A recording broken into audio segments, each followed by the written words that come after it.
सहरिया बीचे पातर झिझिया बीचे बीचे लथरेला पनवे हो गौआ सहरिया बीचे पातर झिझिया बीचे बीचे लथरेला पनवे हो से पनवाची भेले आदि तो विशाल भई से पनवाची भेले लकी उत्कर्ष भई हंसी हंसी पूछेली भौजो हो कनियावा भौजो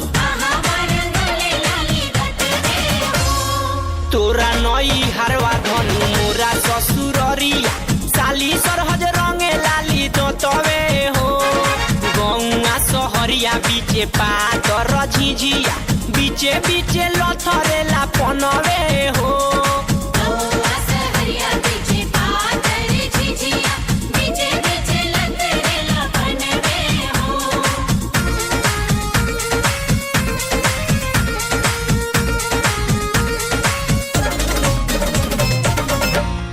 कवितवा डलिया वाले के जो ना मांगना लिया रे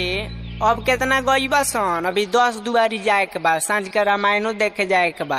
है उठाव ना डलिया बा जो ना मांगना लिया कौन है कि भर डलिया चाउर दी हन ना तो बिहान से अबो ना करेम सन मांग लिया जो दौड़ दौड़ जो जल्दी चल ना फलना चाचा के दुआर पर ना तो बिहान से फिर बड़ा दिक्कत हो जाई कह दिया राम शेर भर सरसौआ माँ बिके देली हो ना राम कुछू चुवे तेला कुछू चुवे पानी हो ना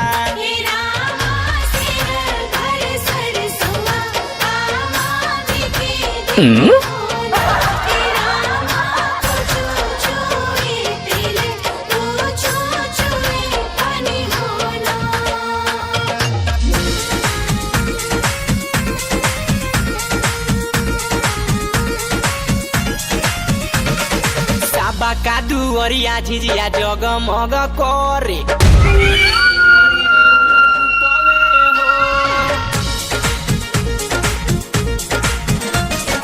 साबा का दुवरिया झिझिया जगमग करे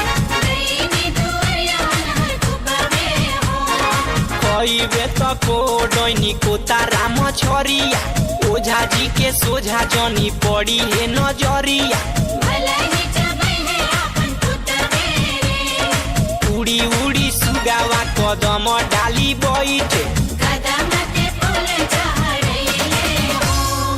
एक ओरी चुनेला ओझावा वो झिनिया दूजे ओरी चुने जेठ भइए हो साबा का दुवरिया झिझिया जगमग करे दैनी दुवरिए अनर कुपवे हो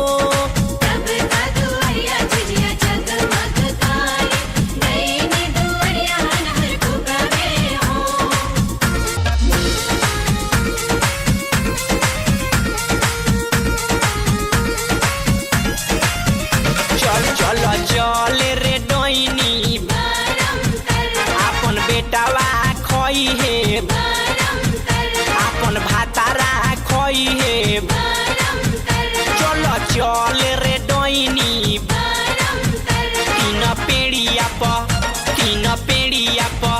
तीन पेड़िया प जाके